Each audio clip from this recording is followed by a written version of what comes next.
के अंदर देश में दंगे भड़काने वाले लोग, टुकड़े टुकड़े गैंग के लोग पूरे देश में फैले हुए हैं। जैसे मानवता को चलाया ऐसे इनका पुतला चलाया जा रहा है। भारत माता की, भारत माता की, वंदे वंदे वंदे भारत। ये जानबूझ कर नरसंहार कराया गया है। अगर आपको इस बात का वहम हो तो एक बार कमांड दिनेश भारती के हाथ में दे दो पश्चिम बंगाल की। अगर एक चिड़िया भी मर जाए इच्छा के बगैर तो मुझे बता देना। ममता बनर्जी लगातार दंगे भड़काने का काम कर रही है और नरसंहार करके ही उसने सत्ता पाई है। उसकी सत्ता जा चुकी थी। लास्ट के 5 या 6 राउंड के प्रचार भी खंडित हुए हैं। बूथ कैप्चरिंग हुई है। नकली IPS अफसर ममता बनर्जी ने वहां उतारे हैं। भाजपा के बूथ एजेंट को 50 से 60 फुट दूर गन पॉइंट पर लेकर दूर बैठाया गया है। इसलिए भाजपा वहाँ सत्ता में नहीं आई। लेकिन ज़्यादा दिन ममता बनर्जी सत्ता में नहीं रहने वाली है। आने वाले समय में उसका जीवन जेल में कटने वाला है। अब की वर्तमान सरकार इस काम को करेगी, वरना आने वाले समय में उसके कार्यकर्ता इस काम को करके दिखाएंगे। तो सर आपको क्या लगता है कि ममता बनर्जी जी का कोई काम नहीं हो रहा वहाँ पे? बंगाल में कोई वो काम नहीं कर पा रही है? पश्चिम बंगाल में सिर्फ सिंडिकेट चलता है। आपको कंस्ट्रक्शन करनी है, कोई व्यापार शुरू करना है, जब तक उसके यहाँ पैसा नहीं जाता है काम नहीं होता है। जिस तरीके से अब नरसंहार हुआ है उसने दिखा दिया है वो ना हिंदुओं की हितैषी है ना मुसलमानों की हितैषी है, क्योंकि नरसंहार में सभी मारे गए हैं। उसे सिर्फ सत्ता की भूख है, सत्ता कहीं चली ना जाए इसके लिए वो कोई भी ड्रामा कर सकती है। उसने ड्रामे किए भी हैं। सत्ता जब तक नहीं आई थी वो स्ट्रक्चर पे थी। सत्ता आने के बाद में एकदम से उसका पैर ठीक हो गया। इन सब ड्रामों को देश देख रहा है। आने वाले समय में पश्चिम बंगाल के हालात अगर नहीं सुधरे, हिंदू संगठन वहाँ उतरेंगे। और हमने आज पश्चिम बंगाल की मुख्यमंत्री का पुतला फूंका है। राष्ट्रपति जी, प्रधानमंत्री जी, गृह मंत्री जी से पश्चिम बंगाल में राष्ट्रपति शासन लगाने की मांग की है। पहले भी मैं ये मांग कर चुका हूँ। गुड़गांव में मैं रहता हूँ। ममता बनर्जी के गुंडे मेरे आसपास मंडरा रहे हैं, लेकिन भारत माँ का यह शेर कदम घर से बाहर निकाल चुका है। इनके गुंडों का हमें डर नहीं है। खालिस्तानियों के गुंडों का हमें डर नहीं है। अरविंद केजरीवाल के गुंडों का हमें डर नहीं है। हम देश में एकता अखंड बनाने के लिए, एकता अखंडता को कायम करने के लिए किसी भी हद तक जाने में सक्षम है। तो सर आपको क्या लगता है कि बंगाल में ऐसी कौन सी सरकार है जो जनता की सुनेगी और उन्हें आनी चाहिए वहाँ पे? सिर्फ भारतीय जनता पार्टी की सरकार लोगों का हित कर सकती है, लोगों को एक परिणय सूत्र में बांध के रख सकती है। आपने देखा है उत्तर प्रदेश के अंदर योगी आदित्यनाथ जी के समय दंगे नहीं हुए हैं, मुसलमानों पे अन्याय अत्याचार नहीं हुआ है। उन लोगों का इनकाउंटर हुआ है। उन लोगों के अनऑथराइज गैर कानूनी अवैध बिल्डिंग टूटी है, जिन्होंने अवैध कब्जे किए थे। गुंडों के खिलाफ ये सरकार थी, है और रहेगी। सर आप अपना परिचय दे दीजिए हमें। मेरा नाम अंकुश शर्मा है, विश्व हिंदू परिषद से मंत्री हूँ। तो सर जो ये बंगाल में अभी हुआ है 10-12 लोगों की जो मौत हुई है उस पर आपका क्या कहना है लेकर कि ममता बनर्जी का हाथ है या नहीं उस पर?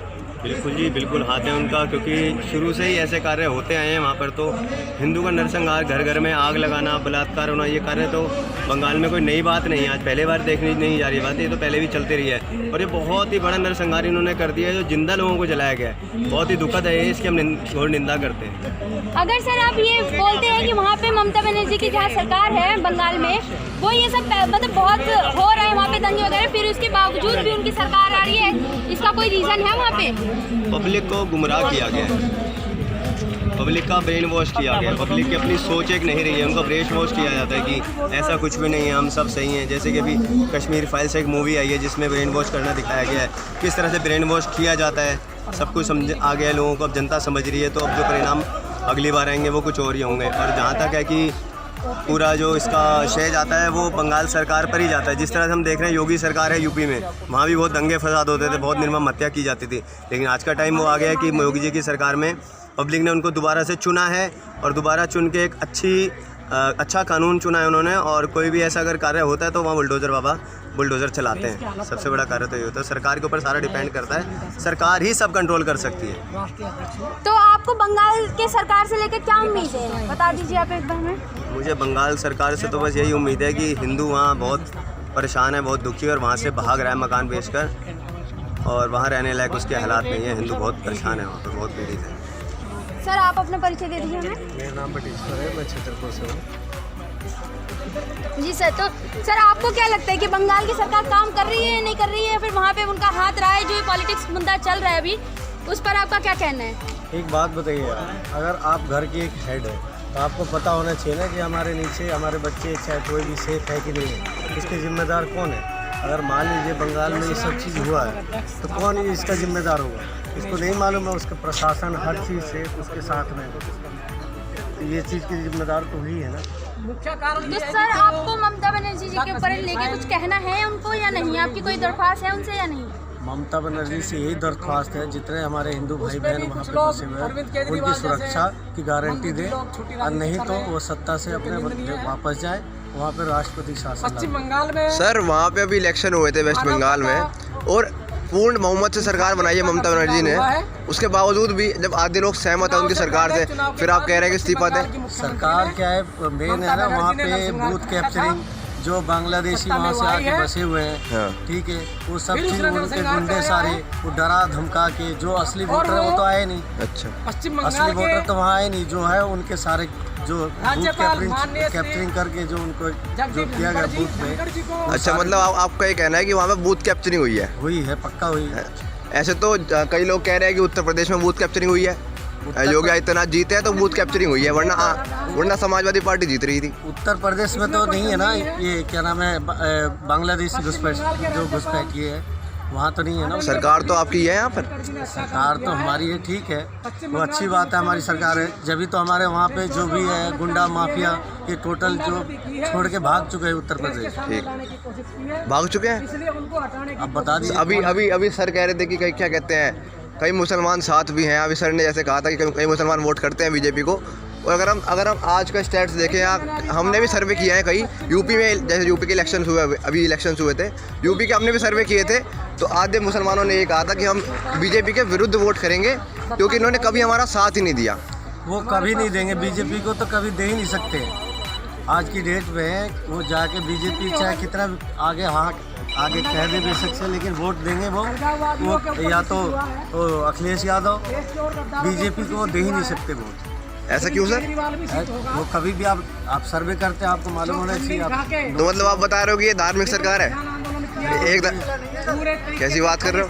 धार्मिक सरकार है ही हमारी, क्या इसीलिए हम सपोर्ट भी करते हैं। सर जो सरकार चलती है वो सभी लोगों को साथ लेके चलती है, एक धर्म को लेके कहाँ सरकार चलती है? लेके चल रही है, लेकिन वो लोग कभी एक्सेप्ट करने को तैयार नहीं। बात बताइए। हाँ जी बताइए। आपसे हरियाणा का इतिहास है, कह रहे हैं कि मुसलमान हमेशा एक ही मुद्दा, क्यों सबके मुद्दे एक ही होते हैं, हर जितने ही मुस्लिम भाई हैं हमारे, सबका मुद्दा एक ही होता है, बेरोजगारी।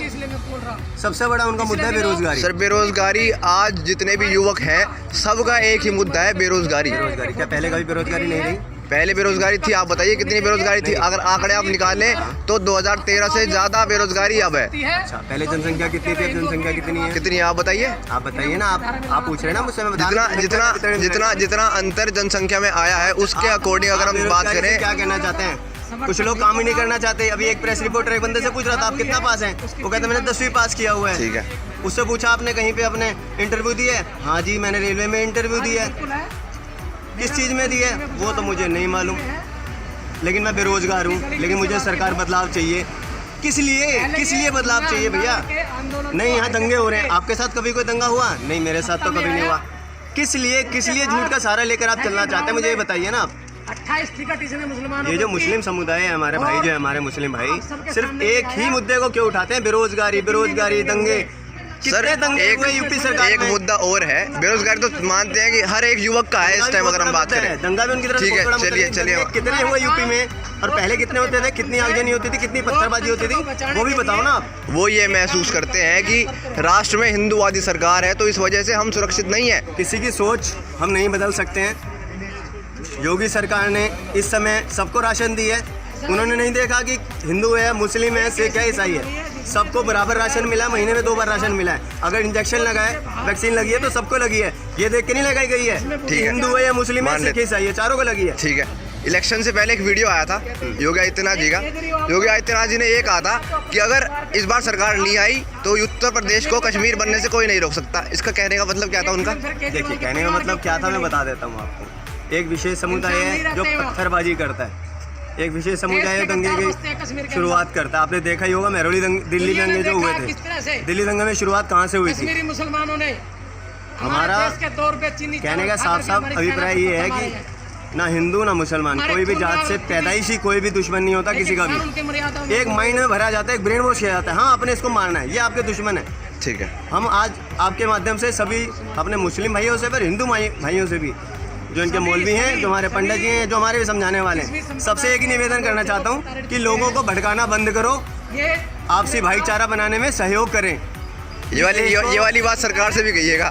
सरकार से भी कह रहा हूँ मैं मेरा मैसेज सबके लिए ही है। ठीक है। जो सुनेगा मेरा मैसेज आपके लिए स्पेशल नहीं है, सबके लिए ही है। जो दंगों का मेन जो जड़ है ना वो ये है, एक दूसरे को भड़काना और अपनी राजनीति सेकना, चाहे वो हिंदू हो, चाहे मुस्लिम हो, चाहे कोई भी समुदाय का लोग हो। ठीक है जी, शांति करनी है तो इनको अपने लोगों को समझाना पड़ेगा, चाहे वो हिंदू हो चाहे मुस्लिम हो, सब मिलकर रहें। कोई दंगा फसाद कहीं पे नहीं होना चाहिए, कोई आगजनी कहीं नहीं होनी चाहिए, कोई पत्थरबाजी कहीं नहीं होनी चाहिए, किसी भी तरफ से किसी का नुकसान नहीं होना चाहिए। पूरी बात का सार ये है कि सबको एकजुट होकर रहना है। बिल्कुल। और कोई ऐसा जो काम होते रहते हैं, पत्थरबाजी वगैरह होते रहते हैं, ये ना हो। धन्यवाद। Thank you sir. श्रीनगर ले गया बस के अंदर